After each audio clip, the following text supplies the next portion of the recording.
Hi everybody, welcome to Yoga with Anadil. I am Anadil. Thank you for joining me today for our plank tutorial.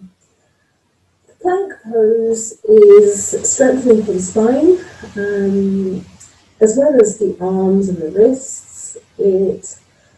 Because it builds strength in the spine, we learn to have a better posture.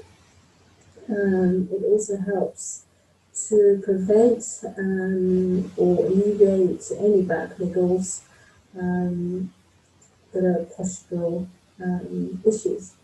So if you're ready, let's start on our mats and we'll begin on all fours. So the wrists come underneath the shoulders, the knees are underneath the hip points, and we'll just spend a moment to set up, because these little setup cues really help us to access poses better, more safely, and ultimately deeper. So from here, we want to begin activating through the shoulders. So we'll stand, rather than having the shoulder blades meeting together behind your back and your stomach sinking into the earth, we'll press into our shoulders so the shoulder blades separate a little bit. And imagine your tailbone going back and the crown of the head going forward. This is all the same practice for being in our plank. And we press into our fingertips, and particularly the thumb and the forefinger.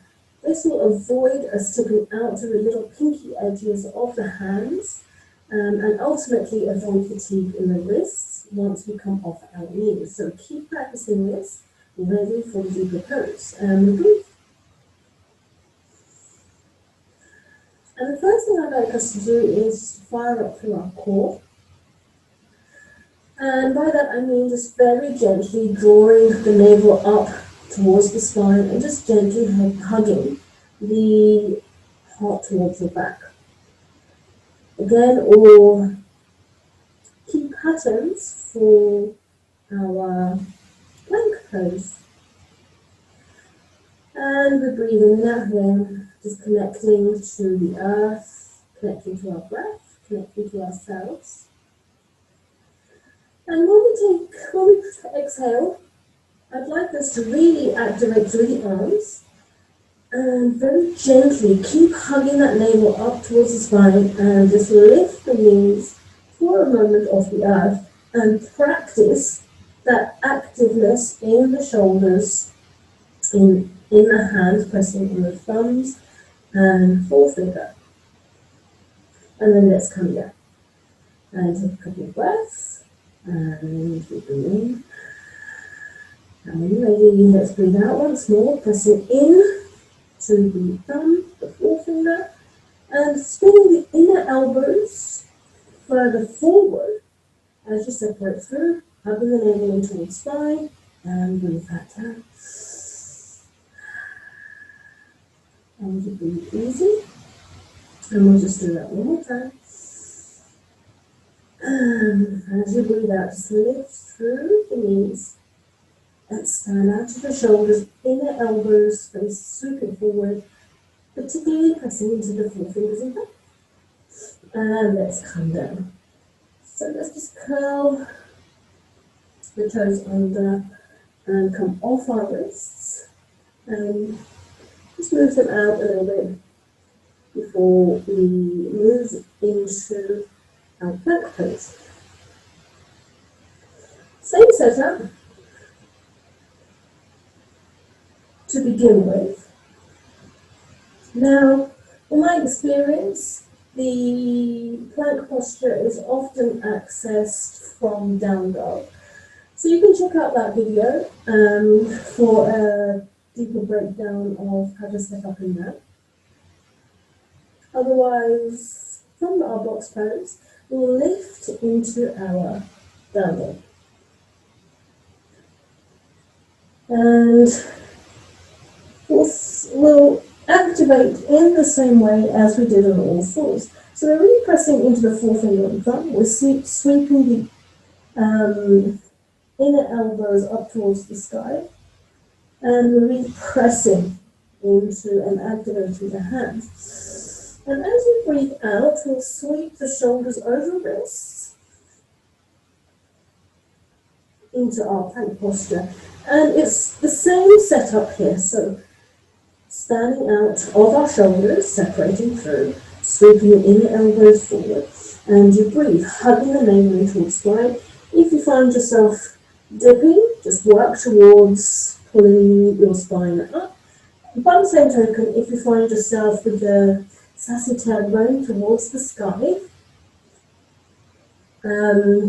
just invite yourself to bring that down as well, so that your shoulders, hips, and heels are in one line. Come down. Well done. And we'll just take the hips over our heels as best you can. Offer the palms up towards the sky, and let your hands, your arms rest in child's pose just for a moment.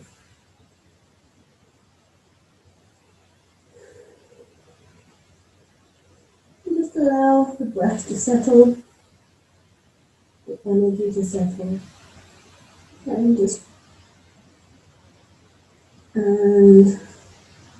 while we offer a little relief in the wrists and the arms,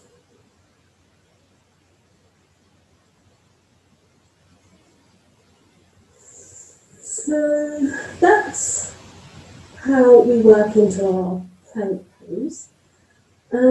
Just a couple of options. If keeping your knees off the ground in your plank pose means you are sinking the hips into the earth, and potentially compressing into the small of the back. By the same token, if you find you're all the way up here and you find that difficult to hold, you have the option to do half plank, and that's plank on the knees.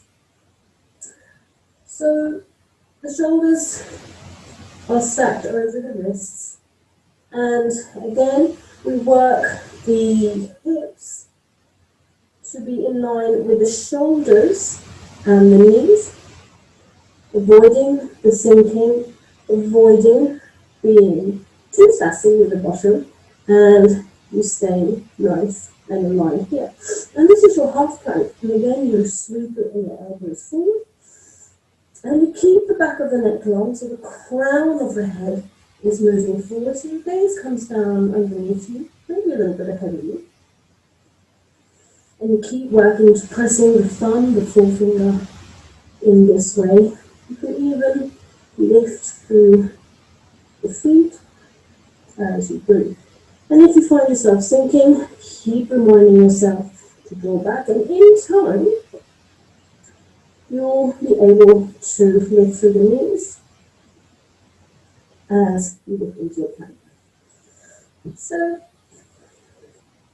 I hope that's given you some key tips for aligning through the shoulders, the elbows, the hands to protect the wrists, as well as engaging through the core to help lengthen through the spine from tip to toe for your plank pose.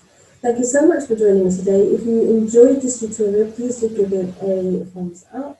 And if you'd like to see more, please do subscribe. And I really hope you'll join me for some more tutorials and some gentle flow classes soon.